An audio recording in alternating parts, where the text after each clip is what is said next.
राजापूर तालुक्यातील धाऊलवल्ली तरबंदर तसेच जैतापूर परिसरामध्ये आणि अर्जुना नदीपात्रात मोठ्या प्रमाणात अवैध वाळू उत्खनन व्यवसाय सुरू आहे। याबाबत वेळोवेळी संबंधित प्रशासनाकडे तक्रारी करूनही कोणतीही ठोस कारवाई करण्यात आली नाही।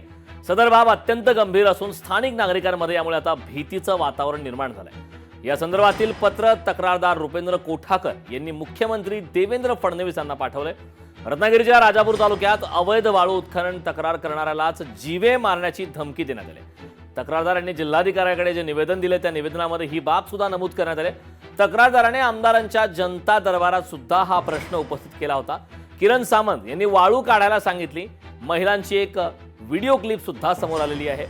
राजापूर तालुक्यातील धाऊलवल्ली तरबंदर व जैतापूर परिसरात अवैध वाळू उत्खनन व्यवसाय सुरू आहे। अवैध वाळू उपसा करणाऱ्यांविरोधात तक्रार करणाऱ्याला थेट जीवे मारण्याची धमकी देण्यात आली आहे। असा आता अतिशय गंभीर असा हा प्रश्न निर्माण झालाय। स्थानिक आमदार यांचा वाळू माफिया यांना पाठिंबा आहे का हा प्रश्न निर्माण होतो। वाळू माफिया यांना पकडल्यानंतर किरण सामंत यांनी वाळू काढायला सांगितल्याचं त्या महिलेने सांगितलं। हा सगळा प्रकार आपण याची प्रत्येक अपडेट लोकशाही मराठीवरती पाहतोय। रत्नागिरीच्या राजापूर तालुक्यातील हा संपूर्ण प्रकार आहे। तर तक्रारदाराने यापूर्वीच हा मुद्दा जनता दरबारात सुद्धा उचलला होता। मात्र स्थानिक आमदार किरण सामंत यांनी माझ्या सांगण्यावरूनच हा संपूर्ण प्रकार सुरू अशी थेट एका प्रकारे कबुलीच लोकशाही मराठीशी संवाद साधताना दिलेली आहे। अर्जुना नदीपात्रामध्ये अवैध वाळू उत्खनन सुरू आहे। या संदर्भात महसूल मंत्री चंद्रशेखर बावनकुळे यांनी काय प्रतिक्रिया दिली ऐकूया। असं काही करता येत नाही। अवैध उत्खननावर कारवाई झाली पाहिजे, ती कारवाई होईल।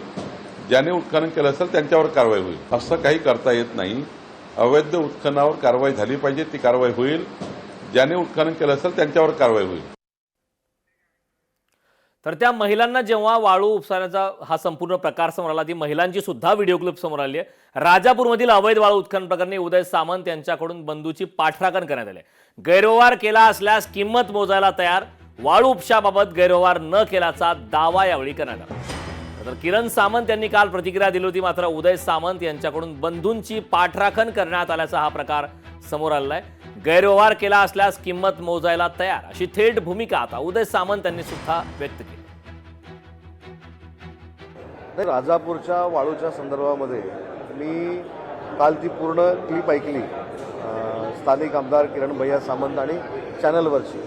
त्याच्यामध्ये त्यांचं स्पष्ट भूमिका अशी होती की एक पाटी वाळू घेऊन जाऊन जर इंदिरा आवासमधलं घर होणार असेल, एक पाटी घेऊन जाऊन जर गरिबांची घरं होणार असतील, पावसामध्ये ही डॅमेज झालेली आहेत, त्याच्यासाठी त्यांनी सांगितलं की मी आमदार म्हणून जेव्हा जनता दरबार घेतला होता तेव्हा अशी तक्रार केली होती की सक्शन रेझर लावलेला आहे, फार मोठे पंप लावलेले आहेत आणि म्हणून ती वाळू धंद्याची भूमिका जी होती त्यांनी मांडली होती।